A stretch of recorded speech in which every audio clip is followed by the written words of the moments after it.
The Young Urban Women's Movement is a global women's group located in urban and peri-urban communities made up of young women between the ages of 15 to 35 years, with members in Kenya, India, and South Africa. The movement has adopted many strategies to ensure the provision of gender-responsive public services with emphasis on access to water in communities in the Greater Accra and Northern regions. One of these strategies is the water audit.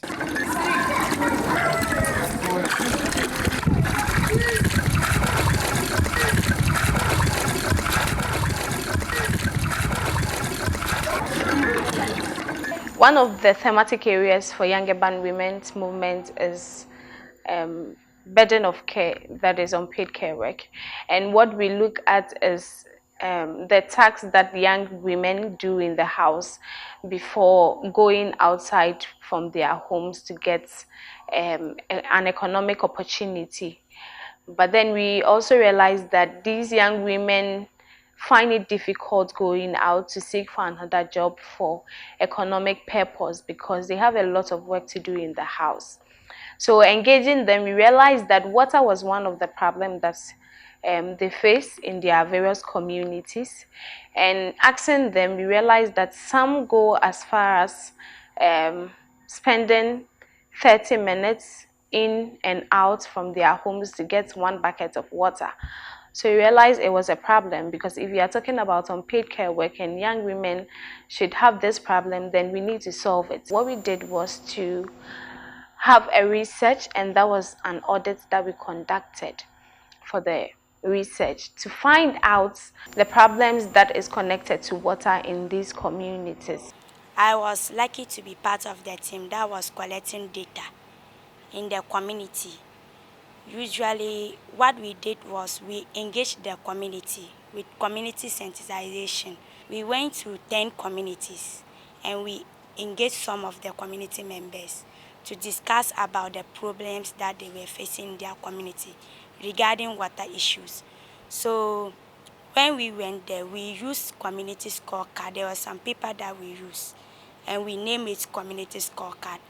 And on the scorecard, we are having some emojis and some percentages that describe the level of water in the community. We have the indicators, as in the distance, how the water is friendly, the accessibility, the affordability. Then we have the scoring part. And then even at the scoring part too, we have other column that also talks about the remarks. So scoring them, it was between 1 and then 5.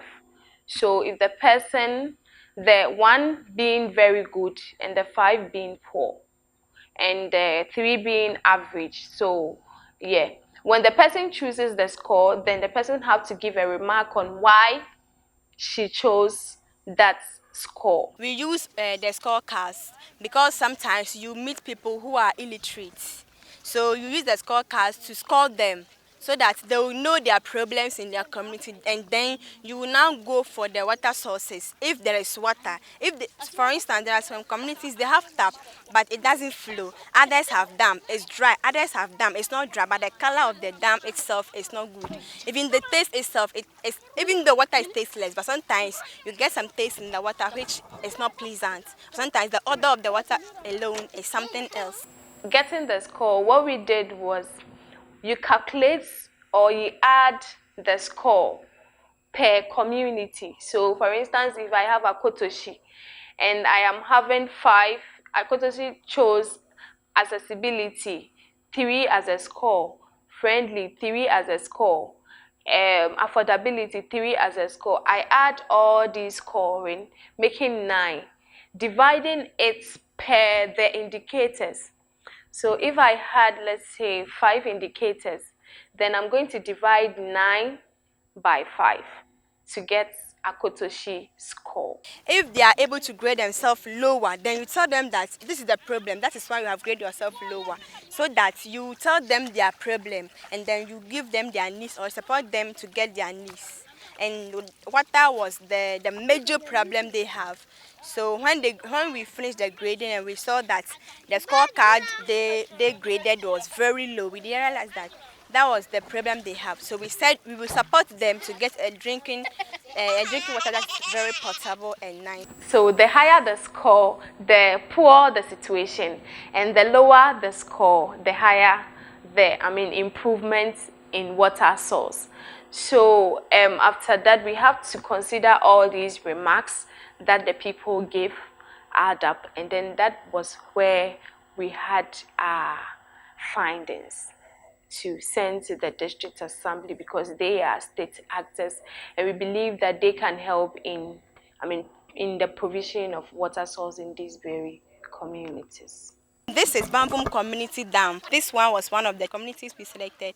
And then the problem they have is the water. You can see that the dam water is different color. Cattle and other things come here. Animals are here. Human beings are here. Small children. Instead of them to be in the house by this time studying, they are here with their uniform, fetching water for their household. This is the only option they have because they don't have tap, they don't have borehole. This is the only option they have, and so they have to purchase the one they have, and that is why they have problem, and we are here as Young Urban Women's Movement to help them or to support them get a potable drinking water for the community. The distance from my house to the water source is very far. It takes me about 20 minutes to get here, and by the time I get home, I feel pains all over my body, especially carrying this baby. We don't have any potable drinking water. This is the only source of water we have here. There is a borehole at the outskirts of the town, but it is not good for drinking because it develops a reddish color overnight. This is the only source of water we have here. We have challenges with water in this community.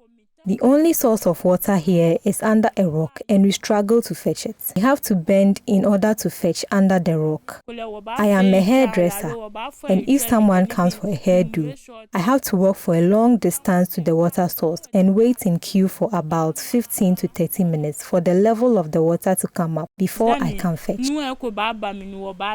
We realize some communities have a long distance in getting to the water source to get water for their home.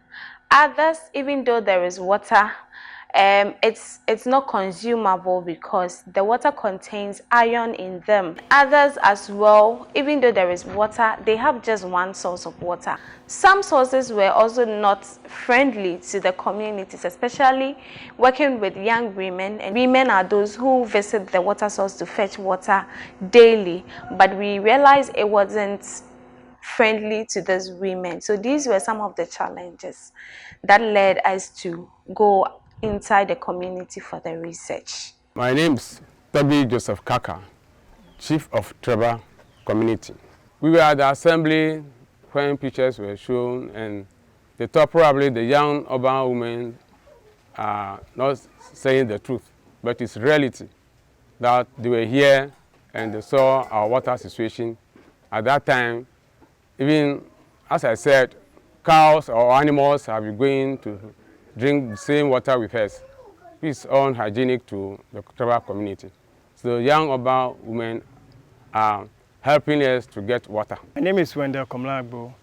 I'm a youth in this community, Treba, and we are facing a lot of challenges in this community, and the key one among them is water, safe water. The Young Urban Women's Movement have taken on this water stress problem to the highest level so far. They've been able to mobilize their members to have a walk to the municipal assembly. They organized a workshop for stakeholders involved in this water sector, and we've had a deliberation, I think last year at the municipal assembly, involving representative of the municipal chief executive, the municipal planning committee members and the likes, and they've been spearheading this water problem since day one when they got on board, and it's still on course.